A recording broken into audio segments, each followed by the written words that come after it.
उसको 2 माह से ज़्यादा टाइम हो गया है, हमारी चोरी रिकवर नहीं हुई और हमारे साथ इंसाफ नहीं हुआ। हम जो है जब हम थाने पे हमारी जब FIR भी दर्ज हो गई तब भी हमारे साथ इंसाफ नहीं हुआ और जब हम थाने पे ये अपील करने गए कि हमारी चोरी वापस कराई जाए तो उन्होंने मेरे बाबा की तस्लील की, बदतमीजी की मेरे बाबा के साथ, तो थाने से निकाल दिया गया। उसके बाद हम ये कितनी एहतजाज कर चुके हैं शाहपुर चक्कर प्रेस क्लब के सामने और शाहपुर चक्कर थाने के मुख्य गेट के सामने हम 2 बार जो है एहतजाज कर चुके हैं। हमने रैली निकाली है और एहतजाज कर चुके हैं नवाबशाह प्रेस क्लब के सामने और सांगड़ सिविल अस्पताल से लेकर प्रेस क्लब तक मैंने और मेरे बाबा ने नंगे पाँव जो है मार्च किया है। तभी जब हमारे साथ इंसाफ नहीं हुआ और हमारी चोरी वापस नहीं हुई, उसके बाद एक मरतबा दोबारा हम ये जो एहतजाज कर रहे हैं, तीसरी मरतबा जो है शाहपुर चक्कर थाने के मुख्य गेट के सामने हम ये एहतजाज कर रहे हैं। और मैंने, मेरे बाबा ने और मेरी बहनों ने नंगे पाँव जो है मेन नाके से लेकर थाने तक हमने जो है नंगे पाँव मार्च किया है और ये हाथ में लालटेन लेकर ये हमने इल्तिजा की है कि अब तो आप उंगाई से निकले रोशनी में देखें और हमारी चोरी जो है वो रिकवर कराई जाए। जो हमारा जो मुतालबा है वो ये है कि हमारे जो घर से चोरी हुई है उसको रिकवर कराया जाए, जल्द से जल्द रिकवर कराया जाए और ऐसे तो शाहपुर चक्कर को मुअत्तल किया जाए। हम सरवर भाई और नायाब के साथ हैं इंशाअल्लाह अल अज़ीज़।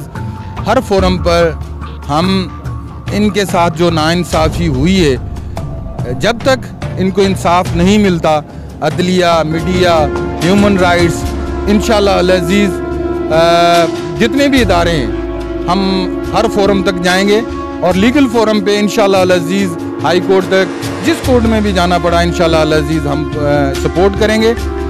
हमें दुख इस बात का नहीं है कि ये हालात क्यों पैदा हुए हैं, क्योंकि सिंध के गुज़िश्ता 15 सालों में इदारे सारे तबाह और बर्बाद हो चुके हैं, सिंध में मफलूज हो चुके हैं और यहाँ डाकू राज है, हर इदारे पर माफिया जो है वो विराजमान है।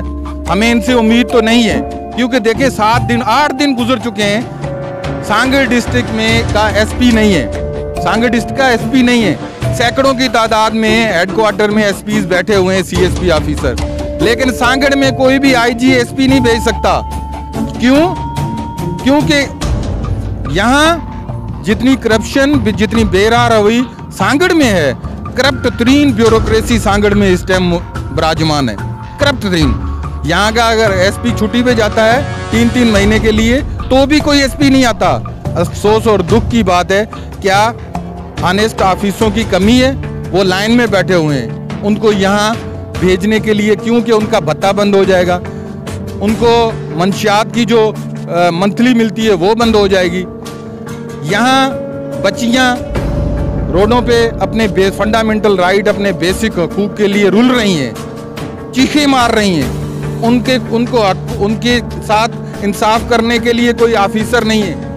1 महीने से नायाब डायरी और सरवर डायरी 1 महीने से इस इदारे के चक्कर काट रहा है। उनको इंसाफ देने के बजाय उनकी तजलील की जा रही है। उनको उनका हक देने के बजाय, दिलवाने के बजाय उनके ऊपर मुख्तलिफ किस्म के ब्लेम लगाए जा रहे हैं। हमें अफसोस इस बात का है, अगर नाइंसाफ़ी हो रही है तो उसके साथ नाइंसाफ़ी को तो जालिमों को रोकें। सो हम इंशाल्लाह अल-अज़ीज़ अपनी इस बच्ची के साथ इंशाल्लाह जब तक इसको इंसाफ नहीं मिलता, इंशाल्लाह अल-अज़ीज़ हम अपनी पूरी कैबिनेट के साथ, अपने पूरे साथियों के साथ नायाब डायरी के साथ थाने ते हुननि तज़लील कई हूंदी, उनखे धिका ॾिना हूंदा। जॾहिं त हिकु जेको पंहिंजो हक़ वठण लाइ को ग़रीब मिसकिन पोरियत वञे थो त उनजी तज़लील थिए थी, पर उते अगरि को सियासी फोतार वेंदो त उते उहो SHO सलामी उनजी पेश कंदो ऐं साई साई कंदो। छा कानून जा रखवाला जेके आहिनि, जेके SHO आहिनि, सिर्फ़ु इन फोतारनि वॾेरनि लाइ, पोइ हीउ ग़रीब अवाम केॾांहुं वेंदो? हीउ ग़रीब अवाम अॼु रोडनि ते आहिनि, असांजी नियाणी रोडनि ते आहे, पेरे उघाड़े आहे। भला ख़ुदा रा सां नायाब जेकी चोरी थियल आहे उनजे इंसाफ़ लाइ त उन्हनि खे इंसाफ़ ॾिनो वञे, उनजी जेकी चोरी थियल आहे वापसी कराए वञे। हू पाण हिसेदार आहिनि, मंशात फ़रोशनि जा साथारी SHO आहिनि, कातलनि जा साथारी SHO आहिनि ऐं हर चोरनि जा जेके साथारी SHO आहिनि, जंहिंजे करे वाक़ियात थियनि ऐं असां DIG साहिब खे चवंदासीं इन नोटिस वठे SHO खे हटायो वञे ऐं जेकी चोरी थियल सामान आहे वापसी कराए। JWC मज़लूम आवाम जो आवाज़ बणजंदी अचे पई, असीं उनजो हिसो आहियूं।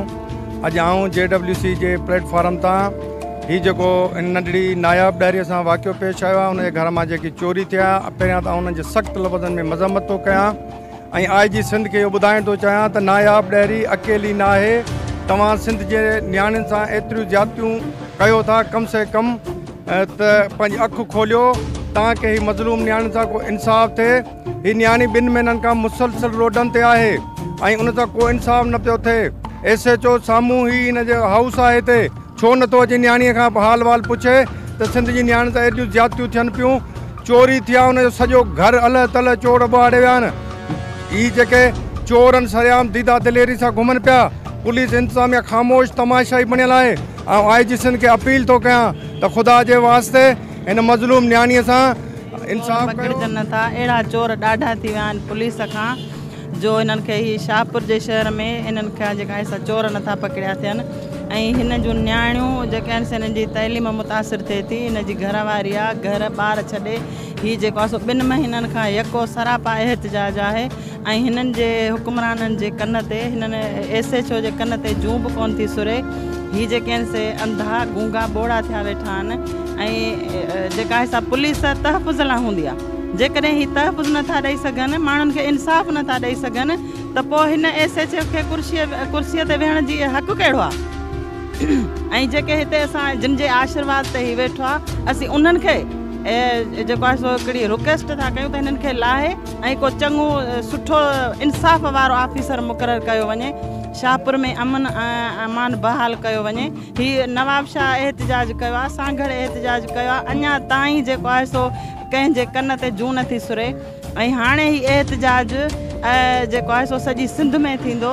जेकॾहिं अदा सरवर खे अञा ताईं इंसाफ़ नथो मिले त असां हिन एहतजाज खे अञा वसी। तव्हां पाण ॾिसो पिया त सॼी सांगड़ तक़रीबन बल्कि सियासी पार्टियुनि जा, समाजी कारकुन सभु गॾु थिया आहिनि।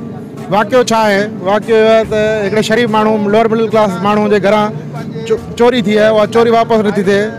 जंहिं प्रॉपर फोरम इस्तेमालु कया आहिनि, पहिरियां SHO वटि वियो आहे, पुलिस वटि वियो आहे, SSP वटि वियो आहे, उन्हनि फोरमनि जेका हुनखे बजाए हुनजे तदारुक करण जे, बजाए हुनजी चोरी वापसि कराइण जे, हुनजी तज़लील कई आहे।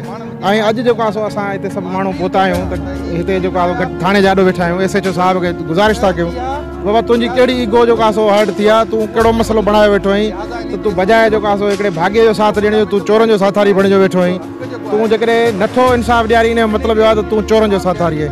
जेकॾहिं तूं नथो जेको आहे सो चोरी वापसि कराए, इन जो मतिलबु आहे तूं जेको आहे सो पथारीदारनि जो साथी आहे। त पोइ असांजा जेके ख़दशा आहिनि उहे दुरुस्त आहिनि ऐं सरवर डायरीअ जे ख़दशा आहिनि उहे दुरुस्त आहिनि। हिते सियासी समाजी धुरियूं सभु वेठियूं आहिनि। असां अवामी वर्कर्स पार्टी जे पारां जेको आहे सो सरवर डायरी जे हिन इंसाफ़ वारे मामले में जेसि ताईं इंसाफ़ नथो थिए, तेसि ताईं हर एहतजाज में गॾु हूंदासीं। त जेकॾहिं असीं सम्झूं था त हिन में पुलिस जेका आहे सा धुर बणियल आहे, चोरनि जी साथारी बणियल आहे। असीं पहिरीं ॾाके ते मुतालबो इहो था करियूं त जेको SHO साहिबु आहे हिते शाहपुर चाकर जो, उनखे फौरी तौर ते मुअतल कयो वञे। हिकिड़ी ॻाल्हि इहा, ॿियो त फौरी तौर ते जेका चोरी आहे सा वापसि कराई वञे ऐं पुलिस जेका ही ॾोहारनि जी ऐं मंशात फ़रोशनि जी ऐं वॾेरनि जी जेका साथारी बणियल आहे, उहा उन्हनि जी साथारी बणिजण जे बजाए हिते जे जेके माण्हुनि सां जेके मुतासिर धुर थियनि था, उन्हनि सां गॾु बीहे। हिते उल्टो चकर आहे त जॾहिं मुतासिर माण्हू जेकॾहिं सर्वर उहो वञे थो थाणे में वञे थो त उहो SHO साहिबु वरी उनखे धमकियूं थो ॾिए, इंतई शर्मनाक ॻाल्हि आहे। तंहिंजे करे असीं वरी मुतालबो था करियूं, अवामी तहरीक मुतालबो थी करे त हिन SHO खे फौरी तौर ते मुअतल कयो वञे।